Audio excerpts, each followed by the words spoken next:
Okay, welcome to our next episode. Do I DIY or don't I?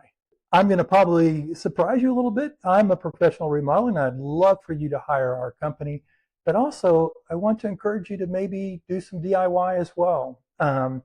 So let's talk a little bit about the advantages of doing DIY. If you're the kind of person who wants to do a project, don't do it if it's not something you want to do, obviously. If you're only doing it to save money, you're probably not going to save money.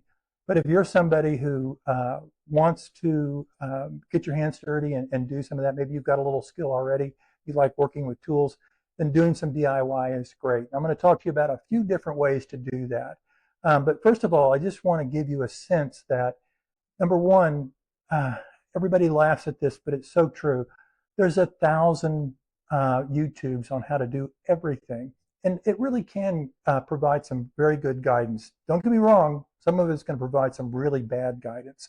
So if you can determine, what's good and what's bad, and obviously things that are guiding you well are things that pay attention to the details. Cutting corners is almost always bad. So if you're inclined to do that, use YouTube and go for it because it's going to give you a real more visceral sense of connection to your space. And that's really what we're all about, that sense of connection to the space that you live in. We live to help create that connection for people. And one great way to do that is DIYing it. And of course, the other thing you can do is do a mix. Have a professional do the things that you don't feel comfortable doing, and then doing what you really want to do. If you're going to work with us, we're going to restrict that a little bit, but we want to help you get there. So we encourage people to do the things at the end of the project so we can come in, get our stuff done, and leave you to do what you want. Some things that people typically like to do, of course, painting is one of the ones. Once again, don't cut corners. Everybody thinks it's just a matter of getting paint from the bucket to the wall, and that's just not the case. There's a lot that goes into a quality paint job. But that's a great place if you don't have a lot of experience, but you want to do some of the work on your place. That's a great place to start. A place that requires more skill and more tools is doing trim work, but it's a place that people like. Where people run into trouble is when they get into the structural things or things that involve water. We see more damage done by water. In fact, I think the insurance industry would probably validate this, but more damage is done to homes by water than anything else. And so often it's really avoidable. So if you're doing something that's going to involve water, it's a great time to pull the professionals in.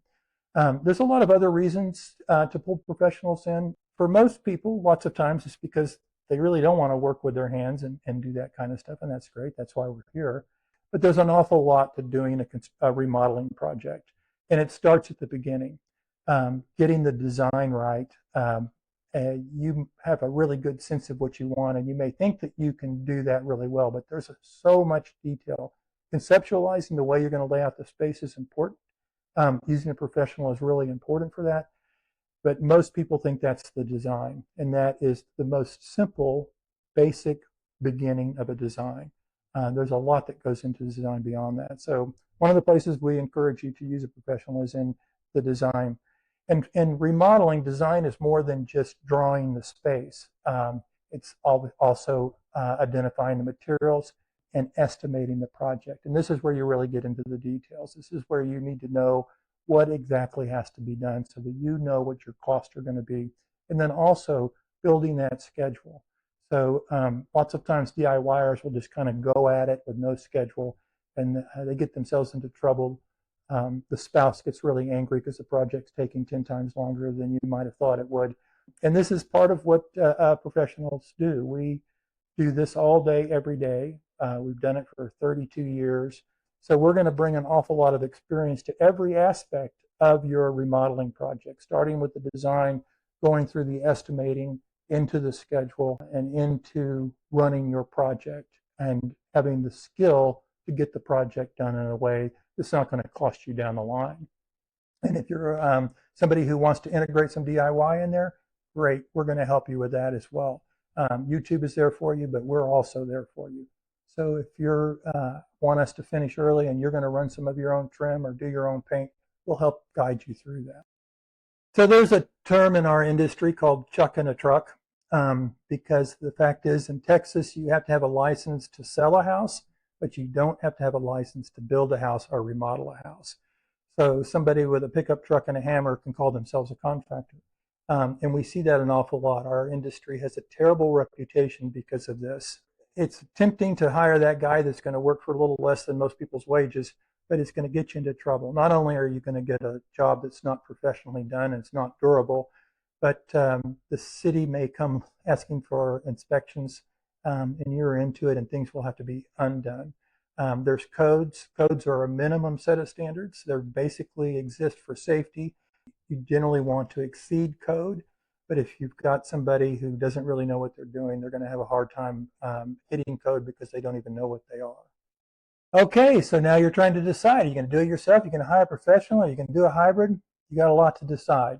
Um, we hope, of course, that you'll call us if we're a good company for you. But hopefully this helped you think a little bit about where you may need some help and where you can do things yourself. But if you're inclined to do it yourself, I encourage you to go for it. We'll help you.